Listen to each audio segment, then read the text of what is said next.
इंसान के परिचय की शुरुआत भले ही चेहरे से होती होगी, लेकिन उसकी संपूर्ण पहचान तो वाणी, विचार एवं कार्यों से होती है।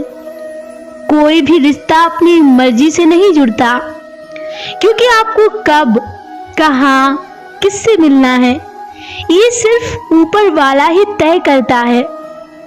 हंसता हुआ चेहरा आपकी शान बढ़ाता है, मगर हंसकर किया हुआ काम आपकी पहचान बढ़ाता है।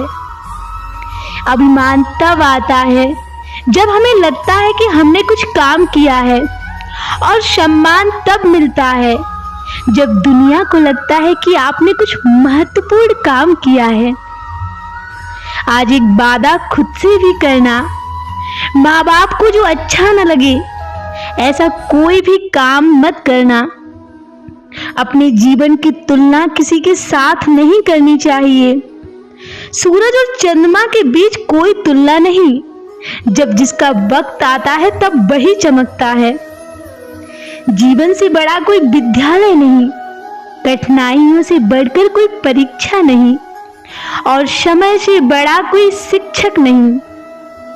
धैर्य रखिए, कभी कभी जीवन में सबसे अच्छा पाने के लिए सबसे बुरे दौर से गुजरना पड़ता है। उस दिन हमारी सारी परेशानियां खत्म हो जाएंगी, जिस दिन हमें यकीन हो जाएगा कि हमारा सारा काम ईश्वर की मर्जी से ही होता है। अगर आप क्रोध के समय थोड़ा सा धैर्य रख लें, तो आप कम से कम 100 दुख भरे दिनों से बच सकते हैं। एक वक्त के साथ सबको बदलते देखा है, पर हे कृष्ण, तेरी शरण में आने के बाद वक्त को खुद बदलते देखा है। जिन्होंने आपको कष्ट दिया है, कष्ट तो उन्हें भी मिलेगा, और यदि आप भाग्यशाली रहे तो ईश्वर आपको ये देखने का अवसर भी देंगे। जो इंसान दूसरे के चेहरे की मुस्कान को देखकर खुश होता है, ईश्वर उसके चेहरे की मुस्कान कभी फीकी नहीं पड़ने देते। अगर मुस्कुराहट के लिए ईश्वर को धन्यवाद नहीं दिया, तो आंखों में आए आंसुओं के लिए शिकायत का कोई हक नहीं है आपका। जो धोखा खाने और दुख मिलने के बाद भी गलत रास्ते पर नहीं जाता और ईमानदारी से अपना काम करता रहता है, ऐसा इंसान भगवान का सबसे प्रिय होता है, और अंत में ऐसे व्यक्ति की जीत निश्चित होती है। एक चीज जो रोज घट रही है वो है उम्र। एक चीज जो रोज बढ़ रही है वो है तृष्णा, और एक चीज जो सदा एक सी रहती है वो है विधि का विधान। जो सरलता से मिलता रहे उसका महत्व नहीं रह जाता। अक्सर खो देने के बाद समय, व्यक्ति और संबंध के मूल्य का आभास होता है। दो चीजें हमारा परिचय देती हैं, हमारा धैर्य जब हमारे पास कुछ भी नहीं हो, और हमारा व्यवहार जब हमारे पास सब कुछ हो। पहाड़ चढ़ने का एक उसूल है कि झुककर चलिए, दौड़िए नहीं। बस जिंदगी भी इतना ही मांगती है। संसार में कोई भी व्यक्ति सर्वगुण संपन्न नहीं होता, इसलिए कुछ कमियों को बर्दाश्त करके और कुछ कमियों को नजरअंदाज करके रिश्ते बनाए रखिए। परमात्मा से इतनी क्या शिकायतें करते हो? तुम अभी इतने समझदार नहीं हुए कि उनके इरादे समझ सको। अगर उस ईश्वर ने आपकी झोली खाली की है तो चिंता मत करो, क्योंकि शायद वो पहले से कुछ बेहतर उसमें डालना चाहता हो। जब तक आप अच्छा काम करते हैं तब तक चिंता ना करें। भगवद गीता में लिखा है, जिस समय कोई समस्या जन्म लेती है उसके साथ उसका समाधान भी जन्म लेता है।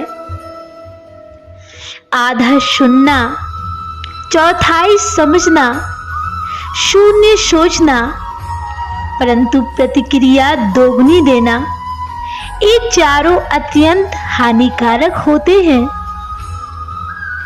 आपको जो कुछ भी मिला है उसके लिए ईश्वर का धन्यवाद करें, चाहे वो अच्छा हो या बुरा हो। कुछ आशीर्वाद की तरह होते हैं तो कुछ सीख की तरह।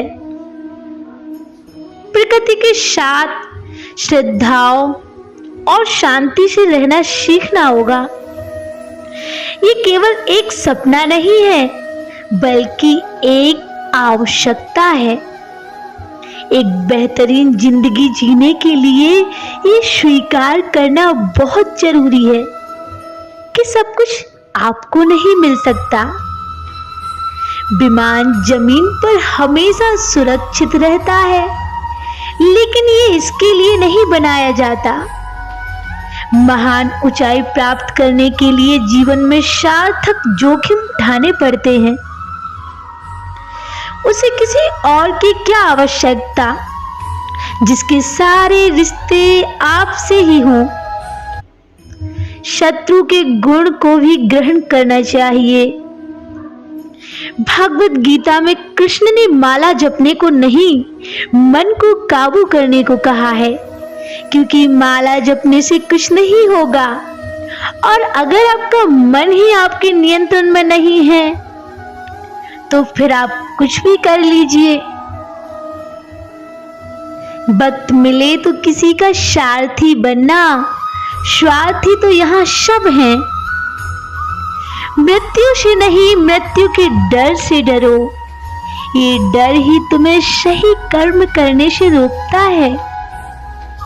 हमारे नेत्र हमें केवल दृष्टि प्रदान करते हैं, परंतु हम कहाँ, कब और क्या देखते हैं वो हमारी मन की भावना पर निर्भर करता है। प्रसन्नता के लिए बहुत कुछ एकत्र करना पड़ता है, ऐसा हम समझते हैं, किंतु वास्तविकता में प्रसन्नता के लिए बहुत कुछ छोड़ना पड़ता है, ऐसा अनुभव कहता है। भागवत गीता एक किताब के जीवन का सार है। जितना आप भागवत गीता पढ़ते जाएंगे उतना आपका जीवन बेहतर होता जाएगा। जो व्यक्ति सांसारिक सुख के लिए ईश्वर की भक्ति करता है, ऐसे व्यक्ति को वेदों में पापी कहा गया है। प्रभु कहते हैं, हानि हुई है तो लाभ भी होगा। भविष्य में यदि छल हुआ है तो आगे चलकर हिसाब भी होगा। जो मिल रहा है तुम्हें वही तुम्हारे लिए बेहतर है, ये तुम नहीं जानते, पर देने वाला बखूबी जानता है।